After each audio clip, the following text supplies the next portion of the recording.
So I put a question out to Twitter.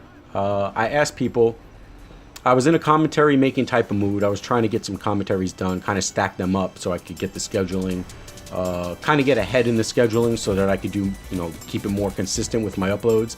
And I said, pick a topic, any topic. I'll do a commentary on it. No problem. I don't care. I mean, maybe I'll draw the line somewhere depending on what it was, because I really don't like to get into politics or religion for that much, because those are kind of, sensitive areas. But if somebody does want to hear my take on some of those things, let me know. I mean, if the interest is there, I would make a commentary on it. So I got a reply, and the reply was from Bipolar Bear, and here we go. He replied back with cheeses of the world. So here are the top 10 cheeses in the world.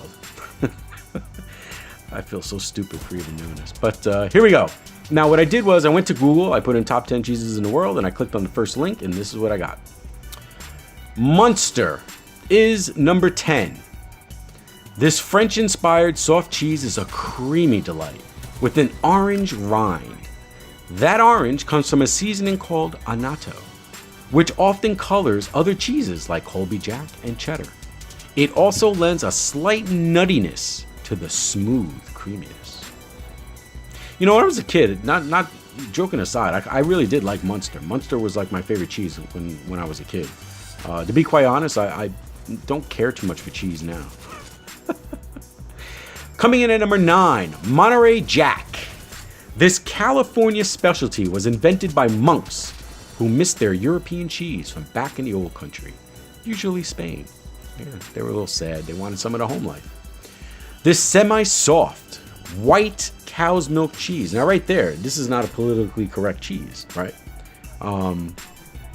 It's become a major player on the American cheese market with its inclusion in the Tex-Mex culinary world and the varying styles ranging from pepper jack to Colby and beyond. Not too into Monterey, to be honest with you. Coming in at number 8, we have feta. Feta. Is it feta? Feta? Feta? Feta. It's a crumbly cheese that's a little sour and funky. I wonder if it gets a little funky in its stance when you get it going. When you start to melt it, you see it bubbling, gets a little funky. It's great with lamb, brightening up that earthiness. It's made from sheep or goat's milk, or a combination of the milk and grease. The cheese is then brined, adding an extra layer of umami to the whole affair. For those of you who don't know that, brining, I think when you brine something, isn't it when you soak it in salt, like a salt solution, salt water or something like that? Coming in at number 7, this may surprise some of you. May surprise you. Number 7 is Swiss. Maybe some of you thought Swiss might have been higher on the list, but it's not. It is number 7. Swiss cheese is the Americanized version of the Swiss cheese emmental bacterias. That's weird. Let me read that again. Swiss cheese is the Americanized version of the Swiss cheese emmental. Oh, there we go. Okay, so us Americans, we took a cheese, which in Switzerland, it's emmental, and we took it and we did stupid shit to it, and it's got these holes in it. So what we do, we put bacteria, they're added to the cheese to create carbon dioxide, which creates eyes or large holes in the cheese. The bacteria also give the semi-hard cheese that distinctively slightly funk that makes this a classic. I don't like Swiss cheese, to be quite honest with you. Just don't like it. Just don't like the taste. Coming in at number 6, I'm probably gonna mess this name up. I'm gonna do the best I can. Gruyere. Gruyere. Also hailing from Switzerland, the hard yellow Gruyere is a great melting cheese. When it's young, it's creamy and nutty. And as it ages, the creaminess gives way to a dense savoriness. Melted on a what the hell is that? Melted on a croque madam or into a kettle of fondue, and you've got yourself a fantastic cheese-based meal. I kind of do like Gruyere. I do like that. I'll put it on my burger. It's actually pretty good. Not bad. Not into the whole fondue thing. I just don't like people putting their food where my shit is, but Yeah, I like that cheese. Coming in at number 5, we have cracked the top 5. Gouda. Gouda. Gouda is from a small town called Gouda in the Netherlands. As with a lot of cheese, the taste and softness or hardness depends on how long it's been aged. Kind of like me, kind of like an old man, right? No matter the aging, it's always smooth. I like that cheese. That's a nice sounding cheese. You know, if you had to pick an analogy as you get older, as you, like me, you reach like almost your mid 40s, this is a great analogy.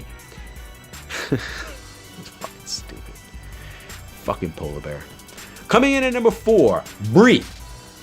Trapped inside of a rind of white mold is a creamy, gooey cheese for the ages.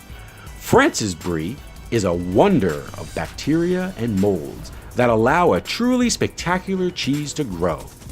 Make sure to let this one get to room temperature before you serve to assure that it's as runny as possible. So you kind of want it to have like a diarrhea consistency before you eat it. Although when looking at the pictures of it after you eat it, you probably get diarrhea. I'll put the link to the source down in the description for those of you that are interested. Coming in at number 3, we are in the top 3, people. Top 3 cheeses in the world. Sharp cheddar. This English cheese from the town of Cheddar is a dominator when it comes to cheese. In grilled cheese sandwiches, on cheeseburgers, on nachos, or just on its own, this is a versatile cheese. A nice sharp cheddar is a well-aged hard cheese that leans into its piquant notes as much as its creaminess. Yeah, cheddar's alright. I mean, I do like it on nachos, but like... Number 2, parmigiano-reggiano. Parmesan, how you doing? You want a little parmesan? Go get a chicken parm. How you doing? I know a guy, Goomba Johnny, will come over there, take care of nice meatballs on pasta. They love it. Parmesan from Italy is so widely used that it's not surprising to see it ranked so high. How often has anyone eaten pasta without putting Parmesan on it? This is an umami hard cheese that's a perfect seasoning for your pasta, but also wonderful on its own with a tart beer or a dry wine as accompaniment. I do like Parmesan. I like Parmesan like shaved, not melted. You know what I'm saying? I don't like it melted. Coming in at number 1, the top cheese in the world. I'd love to hear how some of you guys pronounce this because there are a variation of pronunciations for this cheese. Mozzarella. How you doing? Another Italian class. Come on, we got top 2 of the Italian cheeses. I love it. Another Italian classic comes in at the top. The cheese that tops every single pizza in the world. Well, that's not true because some people put stupid shit on their pizza. Deserves the number 1 spot. If you've eaten a pizza, and likely you have, then you've eaten mozzarella and loved it. This is the cheese of cheeses that we all know and love. What more is there to say? Alrighty, well, that's it for that. Probably one of the only top 10s that I'll do. I mean, it actually was pretty fun to do, I gotta be honest with you. Although it's probably gonna look pretty gay when I title it into a thumbnail and shit. But, so, I'm a man of my word. A topic was picked and I did a commentary on it. If you have a topic that you'd like me to do a commentary on, leave it down in the comments. I'd be more than happy to do it. Please keep it civil. Please keep it nice. Please keep it realistic. And I'm just going to be me and do it. How you doing?